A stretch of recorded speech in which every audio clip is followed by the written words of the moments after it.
kahit kanino man, Inday Sara po. Sa balat, sa puso, sa pag-iisip.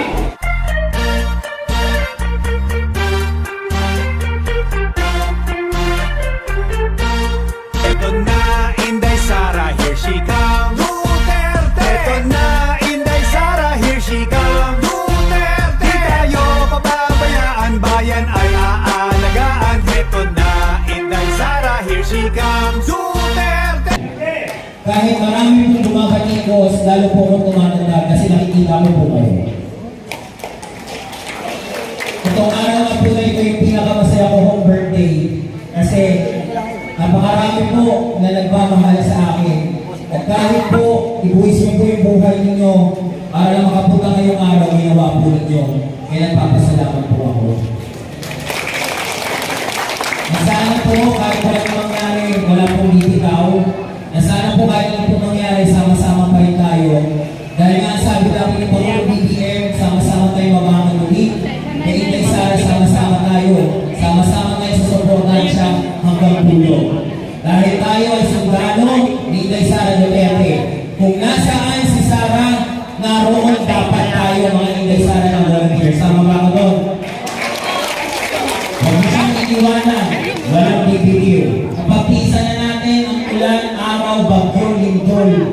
At ngayon pa ba tayo bibitaw sa kanya? Samahan na natin siya hanggang dulo, hanggang makamit natin ang pinaka-angarap ng Pilipinas, ang bagong Pilipinas. Muli, nakikiusap po ako, iraos na po natin itong event na ito. At mamaya po, darating na po yung opisyalis po, meron na po opisyalis yan ng OVP na nagmamasid. Makita na po natin sa ngayon pinakamainit natin, support na kay ma'am, na maging disiplinado tayo. Yun lang po. Maraming salamat po sa pagpunta ninyo. Ngayong umaga, nagambala ko po kayo, nagambala po namin kayo. Pagdamutan niyo na po yung konti po maibibigay po ni VP Sara sa inyo, ang opisina po ng ikalawang Pangulo. Maraming salamat po sa inyo lahat. Kung maaari po pinulong lahat, sa itaas po ang ng mga gift packs. Okay, sabay-sabay tayo. 3, 2, 1, Compress po. Compress po, compress. Compress.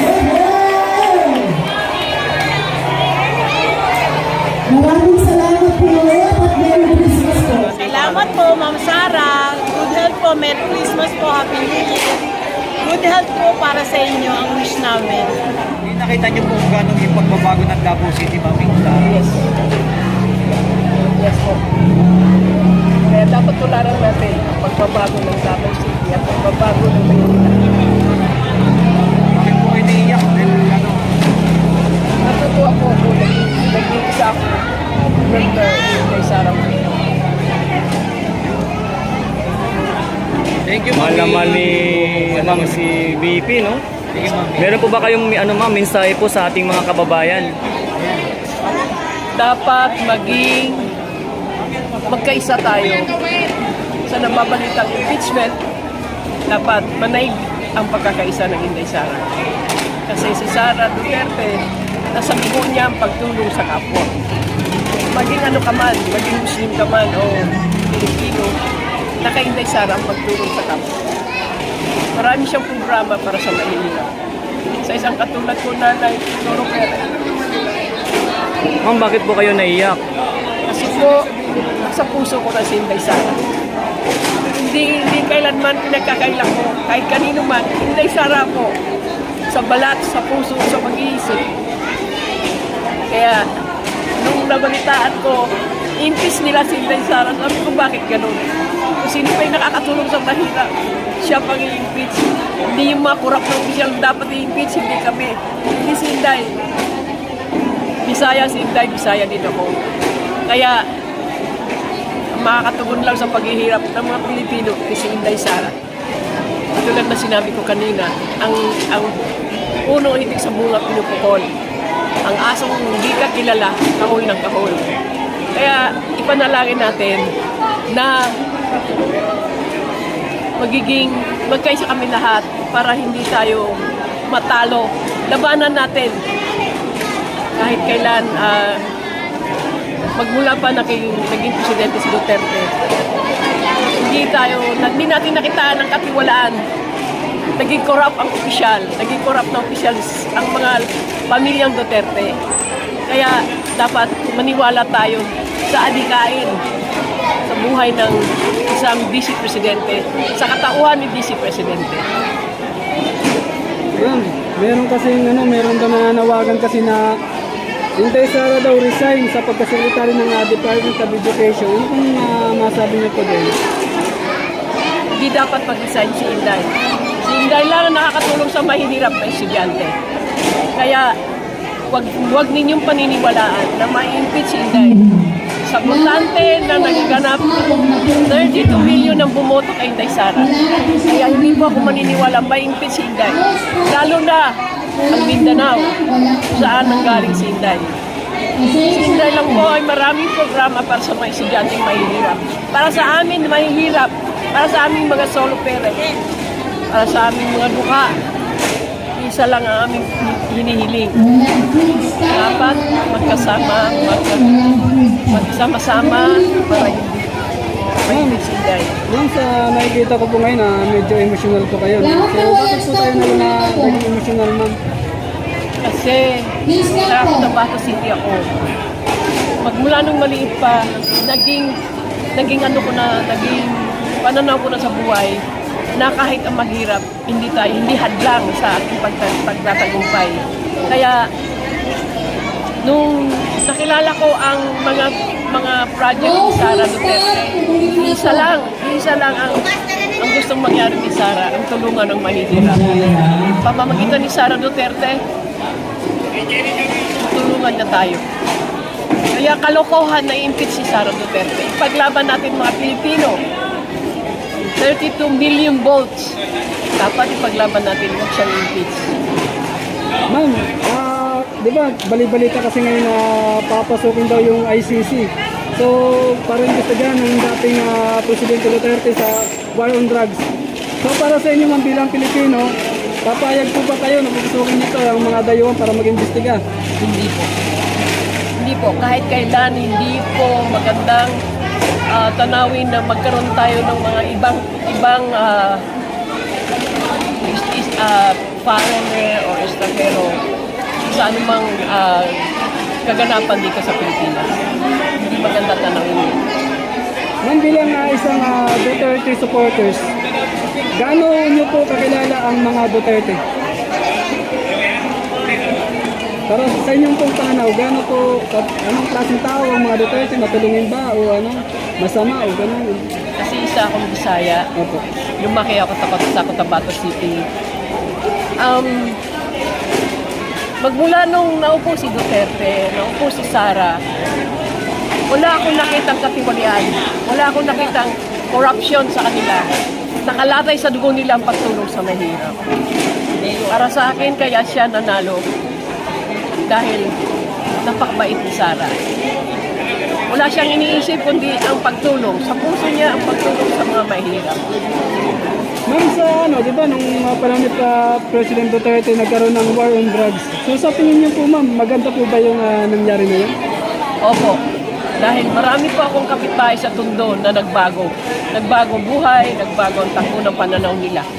Kaya dapat lang ituloy ang programa ng dapat sunod. May picture lang. Pero pa ako, sino kayo hindi nabigyan ng staff? Wala na. Ma'am, maraming salamat po, ma'am. Ma'am, thank you so much po, ma'am.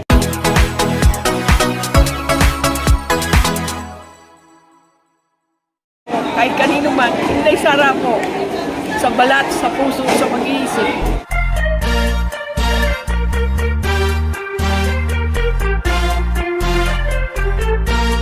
Ito na, Inday Sara, here she comes. Duterte! Ito na, Inday Sara, here she comes. Duterte! Di tayo pababayaan, bayan ay aalagaan. Ito na, Inday Sara, here she comes. Duterte! Nasal.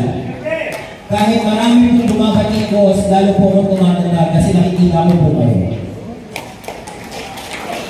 Itong araw na po na ito yung pinakamasaya ko home birthday kasi napakarami po na nagmamahal sa akin. At kahit po, ibuwis niyo po yung buhay ninyo para lang makapunta ngayong araw, ginawa po ninyo. Kaya nagpapasalamat po ako. Nasana po kahit walang mangyari, wala pong bibitaw. Nasana po kahit ano po mangyari, sama-sama pa rin tayo. Dahil nga sabi namin ng Pangulong BBM, sama-sama tayo mabangan ulit. Kaya Inday Sara, sama-sama tayo. Sama-sama tayo sa suportahan siya hanggang dulo. Dahil tayo ay sundalo ni Inday Sara Duterte. Kung nasaan si Sara, naroon dapat tayo mga Inday Sara ng volunteer. Sama ba ako doon? Huwag mo siyang iniwanan, walang bibitiw. Kapag-isa na natin ang ulan, araw, bagyo, lindol. At ngayon pa ba tayo bibitaw sa kanya? Samahan na natin siya hanggang dulo, hanggang makamit natin ang pinaka-angarap ng Pilipinas, ang bagong Pilipinas. Muli, nakikiusap po ako, iraos na po natin itong event na ito. At mamaya po, darating na po yung opisyalis po, meron na po opisyalis na ng OVP na nagmamasid. Pakita na po natin sa kanya yung pinakamainit natin, support na kay ma'am, na maging disiplinado tayo. Yun lang po. Maraming salamat po sa pagpunta ninyo. Ngayong umaga, nagambala ko po kayo, nagambala po namin kayo. Pagdamutan niyo na po yung konti pong maibibigay po ni VP Sara sa inyo, ang opisina po ng ikalawang Pangulo. Maraming salamat po sa inyo lahat. Kung maaari po pinulong lahat, tsaka itaas po ako ng mga gift packs. Okay, sabay-sabay tayo. 3, 2, 1, Compress po. Compress po, compress. Compress. Maraming salamat po ulit at Merry Christmas po. Salamat po, Ma'am Sara. Good health po. Merry Christmas po. Happy New Year. Good health po para sa inyo ang wish namin. Nakita niyo po kung gano'ng yung pagbabago ng Davao City, Ma'am. Yes. Yes po. Kaya dapat tularan natin ang pagbabago ng Davao City at pagbabago ng Manila. Bakit po kayo naiiyak? Dahil ano, Natutuwa po ako naging isa ako member kay Sara. thank you, Mahal Ma'am. naman ni ma'am si VP, no? Sige, Ma'am. Meron po ba kayong ma'am, mensahe po sa ating mga kababayan? Dapat magkaisa tayo sa nababalitang impeachment. Dapat manaig ang pagkakaisa ng Inday Sara. Kasi si Sara Duterte, nasa buo niya ang pagtulong sa kapwa. Maging ano ka man, maging Muslim ka man o Pilipino, naka-Inday Sara ang pagtulong sa kapwa. Marami siyang programa para sa Manila. Sa isang katulad ko nanay, Toro Pera. Ma'am, bakit po kayo naiyak? Kasi po, sa puso ko na si Inday Sara. Hindi kailanman pinagkakaila ko, kahit kanino man, Inday Sara po. Sa balat, sa puso, sa mag-iisip. Kaya, nung nabalitaan ko, impis nila si Inday Sara. Sabi ko, bakit ganun? Kung sino pa yung nakakatulong sa mahirap, siya pang i-impeach. Hindi yung mga kurap na opisyal dapat i-impeach, hindi kami. Hindi si Inday. Bisaya si Inday, Bisaya din ako. Kaya, makakatugon lang sa paghihirap ng mga Pilipino ay si Inday Sara. Tulad na sinabi ko kanina, ang unong hitik sa bunga pinupukol. Ang asong hindi ka kilala, kahol ng kahol. Kaya ipanalangin natin na magkaisa kami lahat para hindi tayo matalo. Labanan natin kahit kailan magmula pa naging presidente si Duterte. Hindi natin nakitaan ng katiwalaan. Naging corrupt ang opisyal, naging corrupt na opisyal ang mga pamilyang Duterte. Kaya dapat maniwala tayo sa adikain sa buhay ng isang vice presidente, sa katauhan ni vice presidente. Yan. Meron daw nananawagan kasi na Inday Sara daw resign sa pagkasekretary ng Department of Education. Ano kung masabi niyo po din? Hindi dapat mag-resign si Inday. Si Inday lang ang nakakatulong sa mahihirap na estudyante. Kaya, wag ninyong paniniwalaan na ma-impeach si Inday sa sa botante na nagaganap, 32 million ang bumoto kay Inday Sara. Kaya hindi po ako maniniwala ma-impeach si Inday. Lalo na ang Mindanao, saan nanggaling si Inday. Si Inday lang po ay maraming programa para sa mga estudyanteng mahihirap. Para sa amin mahihirap, para sa aming mga solo parents, para sa aming mga duka. Isa lang ang aming hinihiling. Dapat magsama-sama para hindi mahigit si Inday. Ma'am, sa nakikita ko po ngayon na medyo emotional po kayo. So, bakit po tayo na naging emotional, ma'am? Kasi sa Cotabato City ako. Magmula nung maliit pa, naging pananaw ko na sa buhay na kahit ang maghirap, hindi hadlang sa ating pagtatagumpay. Kaya, nung nakilala ko ang mga project ni Sara Duterte, isa lang ang gustong mangyari ni Sara, ang tulungan ng mahihirap. Pamamagitan ni Sara Duterte, tulungan niya tayo. Kaya kalokohan na i-impeach si Sara Duterte. Ipaglaban natin mga Pilipino. 32 million votes. Dapat ipaglaban natin, huwag siyang impeach. Ma'am, di ba, bali-balita kasi ngayon na papasukin daw yung ICC. So, parang gusto dyan ng dating Presidente Duterte sa war on drugs. So, para sa inyo, ma'am, bilang Pilipino, papayag po ba kayo na pupasukin nito ang mga dayuhan para mag-imbestiga? Hindi po. Hindi po. Kahit kailan, hindi po magandang tanawin na magkaroon tayo ng mga ibang foreigner or estranghero sa anumang kaganapan dito sa Pilipinas. Hindi maganda tanawin yun. Ma'am, bilang isang Duterte supporters, gaano niyo po kakilala ang mga Duterte? Para sa inyong pong panaw, gaano po, anong klaseng tao ang mga Duterte? Matulungin ba o ano, masama o gano'n? Kasi isa akong Bisaya. Opo. Lumaki ako sa Cotabato City. Magmula nung naupo si Duterte, naupo si Sara, wala akong nakitang katiwalian. Wala akong nakitang corruption sa kanila. Nakalatay sa dugo nila ang pagtulong sa mahirap. Para sa akin, kaya siya nanalo dahil napakabait ni Sara. Wala siyang iniisip kundi ang pagtulong. Sa puso niya ang pagtulong sa mga mahirap. Ma'am, sa di ba, nung panahon ni President Duterte nagkaroon ng war on drugs. So sa tingin niyo po, ma'am, maganda po ba yung nangyari na yan? Opo. Dahil marami po akong kapitbahay sa Tondo na nagbago. Nagbago buhay, nagbago ang takbo ng pananaw nila. Kaya dapat lang ituloy ang programa ng Wala lang kasi vice para sa inyo na may picture lang. Pero pa ako, sino kayo yung binabigyan ng staff? Wala na. Ma'am, maraming salamat po, ma'am. Ma'am, thank you so much po, ma'am.